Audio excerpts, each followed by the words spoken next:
Now, the next one is quality of execution. And in quality of execution, we're looking at how are we doing things and how effective and efficient are we? Because there's a lot of efficiency drives, but something that people forget very often, that if you don't look at effectiveness first, efficiency is actually getting you very fast in exactly the wrong direction. So just to maybe give a little mind trick to remember, that is, effective is doing the right thing and efficient is doing the thing right. So hello and welcome back, everyone. Today I'm with Nicole Bachmann. She's going to be talking about how to stay more competitive in business. A very important area there. And so before we get into it, Nicole, would you like to just tell the audience a bit about yourself? Thank you very much. Thank you, Francis, for having me again. So hello, everybody. Delighted to be back. And the name is Nicole Bachmann. The company is Haywood Mann, and we facilitate your competitive edge. The way we do that is we're working with leadership teams on their strategy, on their organizational resilience, on their competitiveness, and what makes them competitive, and also the behaviors and values that they need to adapt to actually remain competitive in the midterm. What does it take to be competitive? Every business wants to be competitive. Yes, exactly. I think we need to first probably make a difference between long-term competitive and short-term competitive. Because if you want to be short-term competitive, hit the phones, get lots of sales, and you'll be fine. However, if you're thinking about an organization going forward and you want your business to be around for the midterm, then long-term competitiveness is where it's at. And to do that is it has quite a lot of different elements that need to come together. Now, we've designed quite a few years ago, about 15 years ago, with all the experience we've had from the various different associates in the organization, working with companies of various sizes, we've designed a matrix which basically thinks about people, operations, and finance, and excellence in all of those, and what that looks like. And then we cut across it, or overlay it is maybe a better word, with organizational health. And the elements of that is internal alignment, quality of execution, and external focus. So in the end, you end up with a matrix of attributes and things that the company needs to be able to do to remain long-term competitive. Okay. And so one of those matrices is very easily downloadable from our website, www.haywoodman.co.uk. And then you can have a look at what that actually involves, because as we can imagine, there's quite a few elements to that. Now, let's think about the elements as such, because I don't want to go into every detail, because I think all the listeners and watchers would find it boring. So, organizational health, what's that about?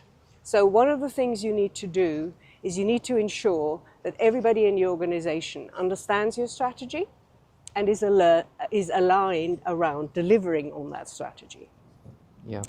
The next thing, so that means clarity of role, that means line of sight. So even if I'm the cleaner coming in the morning, I need to understand how my contribution helps the company get to where we want to be in the midterm. Now, the next one is quality of execution. And in quality of execution, we're looking at how are we doing things and how effective and efficient are we? Because there's a lot of efficiency drives, but something that people forget very often, that if you don't look at effectiveness first, efficiency is actually getting you very fast in exactly the wrong direction.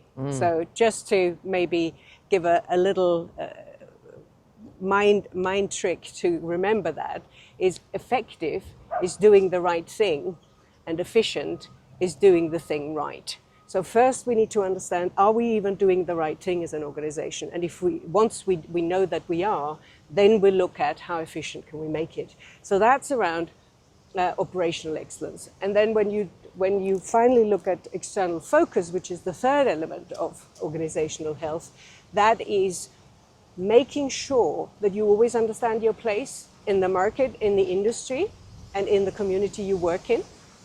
Because in the end, none of us is an island, and no organization is an island. So we operate within a social framework, and we operate within a community framework, and all of that we need to be aware of. And of course also around our competitive framework. So our competitors are doing things, and they might be doing some stuff better than us. They might be doing some stuff worse than us. We don't know. We need to know, and we need to understand all of that. So if you take these three elements of organizational health and pull them across people, operations, and finance, and understand that all of it needs to be excellent to be really long-term competitive. Now, obviously, that sounds like a very tall order, and it is. And, you know, it doesn't mean that if you don't have it all in place immediately that you're going to fail. Of course it doesn't. However, it's a question of keeping the balance and ensuring you don't lose track of any of it, and therefore to actually work with your leadership team and with the rest of the stakeholders in the organization to ensure that we always keep an eye out. Where do we want to go? Does that need to change? And how can we get everybody along on that journey while also understand what the environment around us is doing, and while getting and while optimizing the journey itself. Okay. And you have a game changer program to help people achieve this. Yes. Can you talk a little bit about that? Yeah, thank you. So the Game Changer is something that is designed as a boot camp, and we are non-apologetic about that. It is a boot camp for the whole of the leadership team. So what we request is the whole of the leadership attend for the full 3 days. And what we will then have a look at is we will have a look at them as a team. How high performing are they currently, and what needs to maybe change to make them more high performing.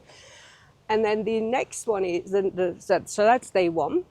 Day two is around where are they currently on this matrix of organizational health and business excellence that I've just described a minute ago. Yeah. And then finally, and we have some assessments that we will help them through.